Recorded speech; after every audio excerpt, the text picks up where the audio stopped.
Bonjour chers internautes, chers Sénégalais, chers compatriotes. C'est votre ami et frère Sirao qui revient à la suite de la vidéo que j'ai fait en langue nationale, Wolof. Je vais essayer de résumer ce que j'ai dit en Wolof.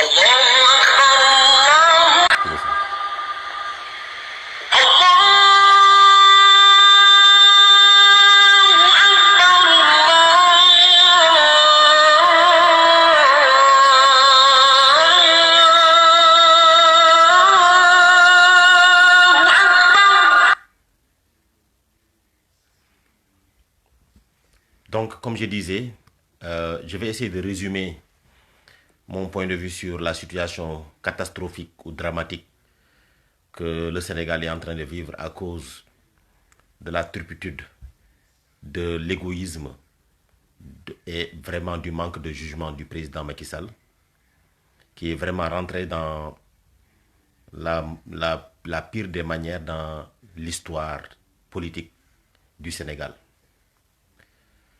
Je pense qu'en tant que citoyen sénégalais, il faut qu'on dénonce avec notre dernière énergie la forfaiture, la énième forfaiture du président Macky Sall pour repousser les élections ou même pour dire pour annuler les élections, ce qui est un acte sans précédent d'une gravité extrême qui est en train de plonger le Sénégal dans une situation d'instabilité incertaine, à l'issue incertaine.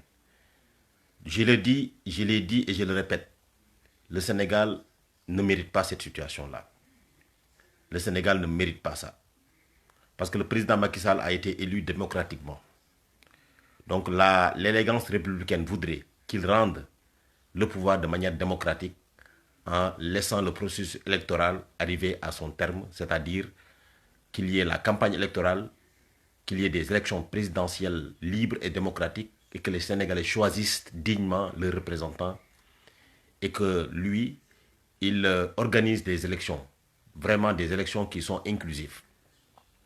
Mais comme je le dis et je le répète, malheureusement, le président Macky Sall, comme la plupart des hommes politiques sénégalais et même africains, sont dépassés par le peuple. Ils ont un mode de gestion du pouvoir, pour ne pas dire colonial ou féodal. Ils pensent être des rois ou même des empereurs qui veulent diriger leur pays au gré de leur passion, qui oublient qu'un pays démocratique est fondé sur des lois, est fondé sur le droit. Comment pouvez-vous décider de repousser ou d'annuler une élection à la veille de la campagne électorale en nous servant des prétextes fallacieux qui n'ont aucun sens? Il faut être vraiment le président Macky Sall, n'est-ce pas, pour avoir cette posture-là. Je le dis et je le répète, la promesse démocratique au Sénégal a été faussée depuis les indépendances. Malheureusement, notre État, l'État sénégalais et la plupart des États africains ont hérité du mode de gestion coloniale où les gouverneurs, les chefs de canton avaient un pouvoir à la limite divin sur ces sujets-là.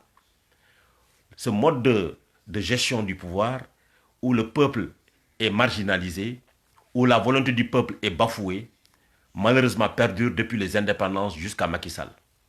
Mais nous, on croyait qu'avec le président Macky Sall, qui est né avec les indépendances, qu'il allait rompre, n'est-ce pas, le cordon ombilical qui le liait à l'impérialisme français. Mais aussi qu'il allait comprendre qu'une population sénégalaise composée à majorité de jeunes, n'est-ce pas, avait besoin de changement, avait besoin d'un avenir meilleur, d'éducation, de santé, de travail et d'avoir espoir à ses dirigeants. Mais malheureusement, le président Macky Sall a déçu tout le monde. Moi, en tout cas, il ne m'a même pas déçu parce que pour ceux qui me connaissent, je n'ai jamais eu confiance au président Macky Sall parce que je sais qu'il pense que la politique, c'est une affaire de combinaison, de supercherie. L'essentiel pour ces hommes politiques, n'est-ce pas, que le président Ousmane Sonko veut envoyer à la retraite, pour ces hommes politiques-là, c'est comment faire pour créer des partis politiques qui sont des entreprises de spoliation, disons, d'exploitation du peuple, mais ce n'est pas des partis politiques qui veulent gérer le pouvoir pour donner au peuple un avenir meilleur. Donc moi, ce que je pense, en tant que citoyen, c'est que non seulement on doit refuser catégoriquement j'ai dit, que le président Macky Sall fasse passer cette mesure antidémocratique, anticonstitutionnelle, qui consiste à vouloir abroger, n'est-ce pas, le processus électoral et qui consiste à vouloir gérer le peuple selon ses propres intérêts. Ça ne passera pas. Et moi, je le dis à mon nom personnel et au nom d'un citoyen sénégalais. Je le dis aussi au nom de tous les gens qui ont la même cause que moi, c'est-à-dire vouloir que le Sénégal change, que les hommes politiques arrêtent de nous prendre pour des demeurés. Parce que depuis l'indépendance jusqu'au président Macky Sall, je ne pense pas que euh, c'est une poignée de personnes, une poignée d'hommes politiques qui sont en train de gérer le peuple, n'est-ce pas, le pouvoir, selon leurs propres intérêts. Ils envoient leurs enfants à l'étranger à coups de millions, payés sous le dos du contribuable sénégalais. Ils habitent dans des maisons où ils ne payent même pas le loyer. Ils ont des voitures de fonction. Ils ont des salaires, mais ils ne rendent pas, n'est-ce pas, service au peuple. Ils sont vraiment au service d'intérêts privés. Ça doit cesser. Le président Macky Sall est un représentant, il a été choisi par le peuple. Et un représentant dans un pouvoir démocratique, c'est quelqu'un qui représente le peuple, qui constitue les yeux du peuple, l'oreille du peuple, les bras du peuple, les jambes du peuple, parce que le peuple ne peut pas être partout. Il faut vraiment qu'on choisisse des personnes qui puissent le représenter. Oubliez maintenant que toi, tu es un représentant du peuple, que tu dois être au service du peuple. C'est perdre la mission pour laquelle tu as été choisi par tes citoyens. Tu n'es pas plus méritant, tu n'es pas plus digne que les citoyens sénégalais. C'est très dommage qu'on vive dans un pays où on prend le citoyen comme un sujet, comme un moins que rien, quelqu'un qu'on doit exploiter, quelqu'un qu'on doit tromper, quelqu'un qu'on doit, n'est-ce pas, à coup de supercherie, à coup de combinaison, spolier, quelqu'un à qui on doit confisquer ses droits et ses libertés. Ça doit arrêter. Ça doit arrêter et notre génération, c'est-à-dire la génération de toutes les personnes qui sont nées après l'indépendance, doivent comprendre que le monde a changé. Cette génération a bénéficié de l'ouverture médiatique. Cette génération a bénéficié de l'éducation. Cette génération a bénéficié, n'est-ce pas, de l'Internet. Cette génération est ouverte au monde et cette génération a eu la chance d'avoir des dirigeants en la personne de Ousmane Sonko qui ont porté le combat. Donc nous avons épousé, n'est-ce pas, les idées de Ousmane Sonko parce que Ousmane Sonko nous représente dignement à travers notre façon de penser, à travers notre aspiration vers le développement, à travers cette rupture envers cette vieille politique, n'est-ce pas, calquée sur le modèle colonial, à travers cette marginalisation des masses et à travers cette exploitation de nos ressources naturelles par une minorité de population, par une minorité d'hommes politiques peu scrupuleux. Ça doit changer. Le président Macky Sall doit comprendre que le peuple est en avance sur lui. Le peuple a compris depuis longtemps son stratagème. Et les stratagèmes de tous ces gens-là qui pensent la politique et non pas un moyen pour servir le peuple, mais ils considèrent la politique comme une fin en soi. Donc, chers Sénégalais, c'est le moment de rompre définitivement avec la vieille politique. C'est le moment de rompre définitivement avec ce système. C'est le moment de refonder le Sénégal sur des bases solides. C'est le moment de réduire, n'est-ce pas, les pouvoirs démentiels du président de la République qui à cause de ces pouvoirs-là, se prend pour un roi. Quelqu'un qui pense qu'il a le pouvoir de vie et de mort sur ses populations. Nous ne sommes plus à l'ère des royaumes, nous sommes à l'ère d'une république. Une république ou une démocratie, c'est le gouvernement du peuple, par le peuple et pour le peuple. On t'a confié le pouvoir, tu dois le rendre. Et au Sénégal et dans la plupart des pays démocratiques, le mode de transmission du pouvoir est déterminé par la Constitution. On ne peut pas décider d'annuler des élections pour ses propres intérêts. Les Sénégalais doivent refuser cela. Et c'est le moment de refuser. Et non seulement on doit le refuser, mais je pense que une fois que cette façon vraiment peu élégante de gérer le pouvoir est finie, il nous faut, Sénégalais, les yeux dans les yeux, nous regarder et refonder notre pays sur de nouvelles bases. Sur des bases plus démocratiques, faire attention à la personne qu'on doit choisir, ne pas juste choisir nos dirigeants pour leurs belles paroles, ne pas les choisir seulement sur la base, entre guillemets, de diplôme, ne pas juste les choisir sur la base, entre guillemets, d'hommes d'État parce qu'ils ont occupé des postes de ministre. Il faut les choisir sur la base de leur probité, de leur amour pour le pays, évidemment de leurs compétences et évidemment de leur humanité. Macky Sall a montré qu'il n'est pas humain parce qu'il est en train de massacrer sa population. À chaque manifestation, il y a des jeunes pleins d'avenir qui ont été massacrés, qui ont été tués. À chaque manifestation, le président Macky Sall a l'habitude de disparaître. Soit il va trouver un sommet ou bien une organisation, n'est-ce pas, pour fuir le pays ou pour faire fuir ses enfants. Il n'aime pas le Sénégal. La preuve, je n'ai pas encore la confirmation, mais il a fait, disons, extirper sa famille au Maroc. Ça montre que cette personne-là n'aime pas le Sénégal. Et la plupart des présidents de la République qui sont là, dès qu'ils prennent leur retraite, ils disparaissent du Sénégal. Ils vont s'installer en France avec les valises pleines de milliards du contribuable sénégalais. Ça doit arrêter. Et tous ceux qui sont ministres, la plupart des ministres, des directeurs, ils envoient leurs enfants à l'étranger et ils laissent nos universités fermées. Je ne peux pas comprendre un pays qui veut se développer. Un pays qui veut se développer. À l'état actuel où le savoir est primordial pour le développement d'un pays, comment on peut prendre la responsabilité d'hypothéquer l'avenir de milliers et de milliers de jeunes en fermant l'université. Et soi-disant en mettant en place des cours en ligne où la plupart des étudiants soit n'ont pas Internet, soit ils n'ont pas des ordinateurs. Ça, c'est pas sérieux. C'est pas sérieux. Ils sont en train de saboter le développement du Sénégal. Et un dictateur se reconnaît par le sous-investissement dans le secteur de la santé, dans le secteur de l'éducation, dans le secteur de la formation et dans le secteur de l'emploi. Les dictateurs, ils sont adeptes des investissements pompeux, des investissements trompe-œil, parce qu'ils veulent investir sur l'apparence pour pousser les gens à penser qu'ils travaillent. Le président Macky Sall ne travaille pas. Il fait du trompe-œil, il fait de la mascarade, il fait du maquillage, comme son nom l'indique. Mais il ne travaille pas du tout. Parce que si travailler consiste à donner aux jeunes un emploi, si travailler consiste à aider nos agriculteurs, si travailler consiste à développer les autres régions du Sénégal, à ne pas penser que le développement c'est surtout seulement à Dakar, si développer consiste à donner aux jeunes une formation de qualité et à l'issue de leur formation, de leur donner un emploi dans lequel ils peuvent aspirer à un avenir meilleur, si se développer consiste à fournir, n'est-ce pas, disons des hôpitaux de première génération, des hôpitaux de qualité, pour que quand on est malade, qu'on puisse se soigner et qu'on puisse ne pas être condamné à mort quand on est malade, si se développer consiste à développer, n'est-ce pas, les entreprises sénégalaises et à ne pas confier nos entreprises à des multinationales, je pense que le Sénégal est loin du développement. Si vous pensez que le développement, c'est juste construire quelques ponts, quelques BRT, un aéroport sous le coup d'un endettement abyssal que les générations vont payer, vous vous trompez. Le président Macky Sall n'est pas sur la voie du développement.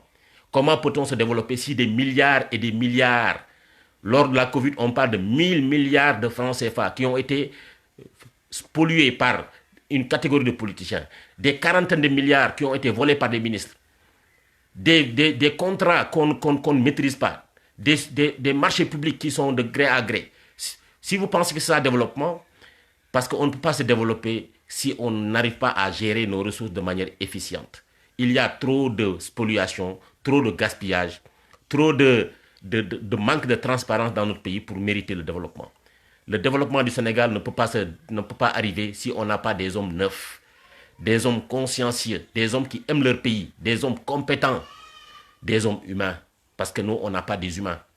Parce que si vous voyez le rythme de vie des ministres, le rythme de vie du président de la République, qui a des caisses noires à coups de milliards, et qu'à côté du palais présidentiel, vous voyez des gens qui dorment dans la rue, des pères de famille qui n'arrivent pas à joindre les bouts de bout, qui, s'ils mangent une fois dans la journée, ils s'avouent chanceux.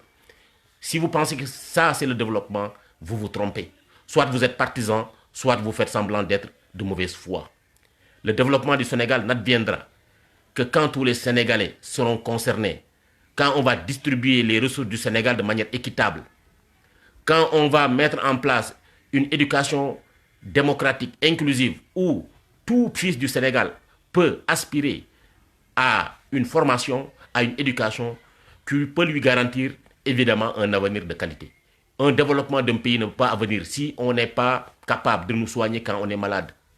Un développement ne peut pas advenir si toutes les régions du Sénégal ne sont pas dotées d'hôpitaux de qualité, d'écoles de qualité, n'est-ce pas, une agriculture, n'est-ce pas, qui nous permet de résolver l'autosuffisance alimentaire. Vous pensez que le Sénégal est développé si on doit acheter notre riz à l'étranger? Si le président de la République doit aller à l'étranger pour commander du blé? Si notre développement n'est pas viable, si on n'arrive pas à exploiter nos ressources, n'est-ce pas, avec nos propres moyens, ou bien si on n'arrive pas à trouver des partenaires qui nous respectent dans la gestion de nos ressources, on est loin du développement. Parce que la génération qui nous gouverne n'est pas une génération amoureuse du Sénégal, qui aime le Sénégal. Ce n'est pas une génération qui est lucide, qui est consciente des enjeux du pays. Donc, battons-nous pour la libération du Sénégal. Battons-nous. C'est le moment de se battre. Ce n'est pas le moment de baisser les bras. La seule chose qui me désole, c'est qu'il y a des Sénégalais qui pensent qu'il faut que d'autres se battent à leur place. Ils sont des citoyens par procuration. Chacun doit se battre avec ses propres moyens, soit en dénonçant verbalement, soit en descendant sur le terrain, soit en finançant le développement du Sénégal, mais chacun doit se battre. On ne peut pas se battre dans un salon. On ne peut pas se battre tout simplement en regardant le dictateur Macky Sall dérouler son projet macabre. Il est en train d'exterminer les fils du Sénégal. Il est en train de nous manquer de respect. Et il doit être au service du Sénégal. Il ne doit pas être au service, n'est-ce pas, de ses intérêts ou au service de l'impérialisme. Donc voici ce que je voulais dire. Sénégalais, c'est un moment très important de notre histoire. Soit le Sénégal se libère définitivement, soit le Sénégal se morfond définitivement dans l'esclavage et dans la misère. Parce que si jamais le président Macky Sall réussit ce projet anticonstitutionnel, ce projet antidémocratique, si le président Macky Sall réussit à l'imposer aux Sénégalais, bonjour la dictature, bonjour la misère, bonjour la disparition des droits et libertés, bonjour la corruption, bonjour la gabegie, bonjour, je dirais même une gestion à la limite tyrannique du pouvoir. Voilà, donc vous avez compris que c'est avec le cœur meurtri que je vous parle. Parce que quand je regarde les images de jeunes, chaque fois qu'on tue, et il n'y a pas d'enquête, quand je vois des policiers tabasser des femmes, tabasser des handicapés, quand je vois des lacrymogènes qui sont jetés dans des maisons d'innocentes personnes, quand je vois des écoles coraniques où on a jeté, par exemple, des grenades lacrymogènes où des petits-enfants innocents sont en train de suffoquer, quand je vois que le président Macky Sall a investi des milliards sur des armements, au lieu d'investir des milliards dans l'éducation, je suis meurtri. Et je me dis que le Sénégal doit changer. Et quand le Sénégal va changer, il faut qu'on rebatte les cartes. Il faut qu'on refonde le Sénégal sur des bases solides. Il faut que les institutions sénégalaises soient fortes. Il faut qu'il y ait une séparation effective du pouvoir. Il faut qu'on diminue les pouvoirs démesurés, tyranniques du président de la République. Et il faut qu'on libère notre Parlement. Il faut qu'on donne plus de pouvoir, n'est-ce pas, à la justice. Il faut que les citoyens soient plus conscients de leurs droits et de leurs devoirs. Parce que le fondement de la démocratie, c'est une claire conscience des droits et des devoirs. Et ça passe par l'éducation. Il faut qu'on donne plus de poids à notre système éducatif. Il faut qu'on libère les médias. Parce que les médias, l'école sénégalaise, sont des leviers, n'est-ce pas, de formation d'un citoyen conscient de ses droits et de ses devoirs, un citoyen qui peut participer pleinement au développement du Sénégal. Donc moi, je le dis, et ce n'est pas la première fois que je m'insurge, j'ai écrit des articles, j'ai fait des vidéos. Si vous remontez depuis 2016 jusqu'à présent, je ne cesse de dire mon opinion. Beaucoup de parents m'ont pris pour quelqu'un qui est bavard, quelqu'un qui ne comprend pas qu'est-ce qui se passe au Sénégal puisque je suis à l'étranger. Mais je vous dis, au Sénégal, quand le Sénégal tousse, moi je suis grippé. parce que j'ai mes parents au Sénégal. Je sais ce qui se passe au Sénégal. Je connais les sollicitations que les Sénégalais ont envers la diaspora. Donc nous, on est au fait de ce qui se passe au Sénégal. On ne peut pas nous exclure du Sénégal. On fait partie du Sénégal. Et les milliards que les gens de la diaspora envoient au Sénégal permettent au Sénégal de continuer à vivre. C'est pas c'est pas le travail des autorités qui permet au Sénégal de vivre. Mais la plupart, n'est-ce pas, des ressources qui viennent au Sénégal, qui soutiennent les familles, viennent de la diaspora. On doit les respecter. On doit arrêter de les pointer du doigt en pensant que nous voulons faire déstabiliser le pays. Il n'y a pas plus amoureux que nous, n'est-ce pas, du Sénégal. Parce que nous, on est à l'étranger, mais on aime le Sénégal. Parce qu'on pouvait nous suffire de, entre guillemets, de notre petit confort ici, oublier le Sénégal, regarder les gens se massacrer, être massacrés, mais ce serait lâche.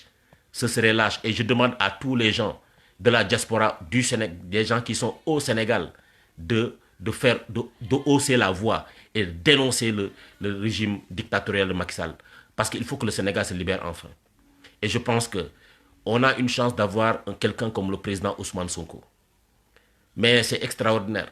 Un jeune qui a renoncé à tout, à ses privilèges, à son poste, à sa famille, à sa liberté au nom, n'est-ce pas, de la libération du Sénégal. On doit être derrière lui. On doit être derrière lui. Tous ceux qui sont intellectuels, tous ceux qui sont cadres, tous ceux qui sont fonctionnaires, tous ceux qui sont syndicalistes, tous ceux qui sont leaders d'opinion, leaders religieux, tout le monde doit se lever comme un seul homme, comme une seule nation pour combattre cette forfaiture que le président Macky Sall est en train de faire vivre aux Sénégalais. Trop, c'est trop. Trop, c'est trop. Et qui ne dit rien consent. Et moi, je ne veux pas faire partie de ces gens-là qui ne sont que derrière le clavier ou qui regardent la télévision, qui dénoncent. Il faut dire haut et fort si on n'est pas d'accord. Quand on n'est pas d'accord, on dit non. Et moi, je dis non. Je ne suis pas d'accord de la façon dont le président Macky Sall est en train de gouverner le Sénégal. On est devenu la risée du monde. Chaque fois que je regarde l'information, j'ai mal au cœur. On ne montre que les images d'un président, n'est-ce pas, qui essaie de repousser les élections ou de les annuler au nom de ses propres intérêts. Il n'arrive même pas à donner un argument probant. Mais c'est extrêmement grave. Voilà, donc je m'arrête là parce que j'ai le cœur gros. Il fallait que je l'extériorise. Et c'est ma façon d'extérioriser ma frustration. Et j'aimerais que tout le monde comprenne que le combat ne doit pas être le combat d'une seule personne ou le combat de quelques personnes. Le président Macky Sall, on doit le combattre. Et pour le combattre, il faut que tout le peuple se lève pour un seul homme, pour le faire disparaître de la scène politique et qu'on puisse, n'est-ce pas, à nouveau, refonder notre pays sur des bases solides, qu'on donne au gouvernement, disons à l'Assemblée nationale son vrai pouvoir, à l'exécutif évidemment son pouvoir, et on va donner aussi au judiciaire son pouvoir, et on remet le citoyen au cœur de nos préoccupations. Voilà, voici ce que je voulais dire. Que Dieu garde le Sénégal, que Dieu sauve le Sénégal, que Dieu nous libère, n'est-ce pas, du dictateur Macky Sall, et que Dieu nous permette de refonder notre pays sur des bases solides. Que vive le Sénégal, que vive le Sénégal, que vive le Sénégal. Merci beaucoup.